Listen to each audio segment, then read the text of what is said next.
Almost every confusing thing in AWS networking disappears the moment one idea clicks. Picture AWS as a giant shared building with millions of customers inside. A VPC, a virtual private cloud, is your own private, locked apartment in that building. It's walled off from everyone else, and you decide who gets in, which rooms connect, and which doors face the street. Most tutorials just click buttons. This one builds the mental model so that by the end, this whole diagram feels obvious.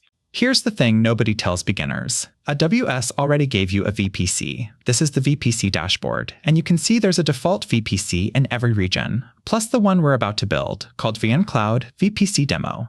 That default is like a furnished starter apartment, convenient, already wired with subnets, a route table, and internet access. The catch, you don't really see the walls, so you never learn how it works. So we'll build our own from scratch, and every hidden piece becomes visible. Before we build, one idea trips up everyone: CIDR. When you type 10.0.0.0/16, that slash number just says how big your address range is. /16 gives you about 65,000 addresses. Think of it as a whole town. /24 gives you 256, one street. And the trap, a bigger number after the flash, means a smaller block, not bigger. One more real-world gotcha. AWS quietly reserves 5 IP addresses in every subnet, so you never get quite as many as you'd count. Let's create the VPC. The problem it solves, you need your own isolated network with its own address range. On the Create screen, we give it a name and a CIDR block, 10.0.0.0/16, our whole town. Notice what we are not doing yet. There are no servers, no internet, nothing. Right now, it's just empty, walled-off land. Think of it as buying the plot for your neighborhood. Next, we lay out the streets. Those streets are subnets. The problem, one giant flat network is fragile and hard to secure. So we carve the VPC into smaller ranges. Here are our two subnets, a public one, 10.0.1.0/24, and a private one, 10.0.2.0/24. And notice each subnet lives in a different availability zone, a separate physical data center.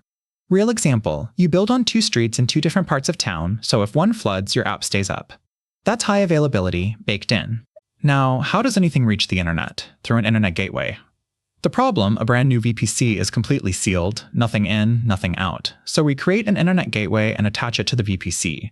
But here's the part most videos rush. Attaching it does almost nothing on its own. It's like installing the neighborhood's front gate. The gate exists, but cars still need directions to actually use it. Those directions live in the route table, which is next.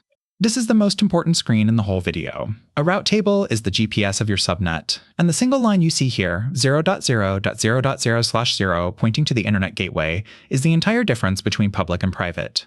Look, this route table has that line, and down here it's associated with our public subnet. That association is the step everyone forgets. A route table does nothing until it's attached to a subnet. With that one line, the subnet can now reach the front gate. So let's prove what public versus private really means, because most videos just assert it.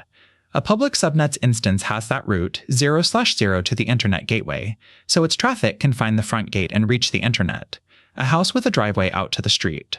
A private subnet's instance has no such route, only the local route inside the VPC. The internet literally has no path to it. It's a house with no driveway to the gate, hidden on purpose. Same building, one line of difference. But private instances still need to download updates. The fix is a NAT Gateway, and here's what tutorials gloss over. It lives in a public subnet but serves your private ones. It is strictly one-way, your servers can reach out, but the internet can never start a connection back in.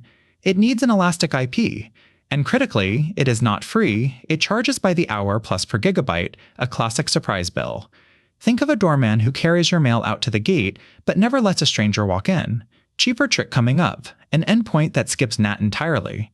Now, who's actually allowed to talk to your servers? That's a security group. This is our web security group, attached to the instance itself. See the inbound rules, we allow HTTP on port 80 from anywhere, and SSH on port 22 only from my own IP address, never the whole internet.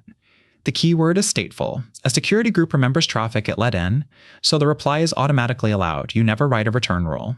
It's a bouncer who recognizes who he let in, so they can leave without showing ID again. There's a second coarser layer, the Network ACL. This one sits at the subnet level, guarding the whole street instead of one door. Unlike a security group, a network ACL is stateless. It has no memory at all. You can write both allow and deny rules, and you can see here we explicitly allow inbound HTTP and also the high-numbered ephemeral ports, 1024 through 65,535.